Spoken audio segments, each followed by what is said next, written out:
Okay, let's talk about my boy JTT. Look at this buffalo looking thing. On a Wednesday evening, our executive director Ruth sends me this post from the Los Banos shelter. And I said, oh my God, we need to get him immediately.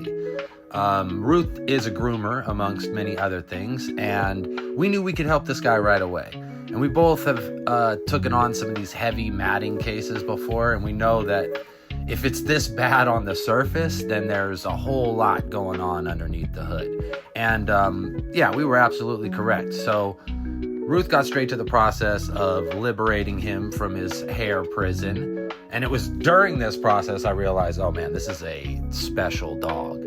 I mean, it had to feel good to get the hair off, but like actually doing it, it's a lot of tugging and pulling, and it's uncomfortable. Most dogs get pretty bummed, but this guy didn't even growl or anything. He was like just appreciating the whole thing. But you could see he had, hundreds of foxtails in him. No exaggeration. And the foxtails that had gotten into his foot, they were going to need medical attention for sure. So after we got the, mountain of fur off of this guy, it was time to head to the vet. Ruth gave him this little haircut. So that's when I named him Jonathan Taylor Thomas, because he was like a cool little teenage dude. So we head to the vet.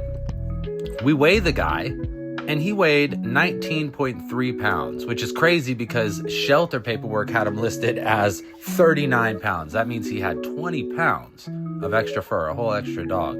And then it was just back and forth to the vet, back and forth, checking the bandages, making sure we got all of the foxtails. And there was one that traveled all the way up, halfway up his leg. So a second surgery, but finally free.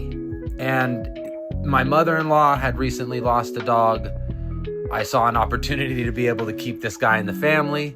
And her neighbors and just everyone in the family fell in love with Jonathan Taylor Thomas immediately. They call him Jeffrey. I still call him JTT. And now he's part of, some of the happiest dogs I've ever met in my life. And I get to see him all the time, which is great, Look at how good this guy looks. Man. You can't help every dog, so we try to make sure the ones we rescue, we do the most for them. And I think JTT is a good representation of that.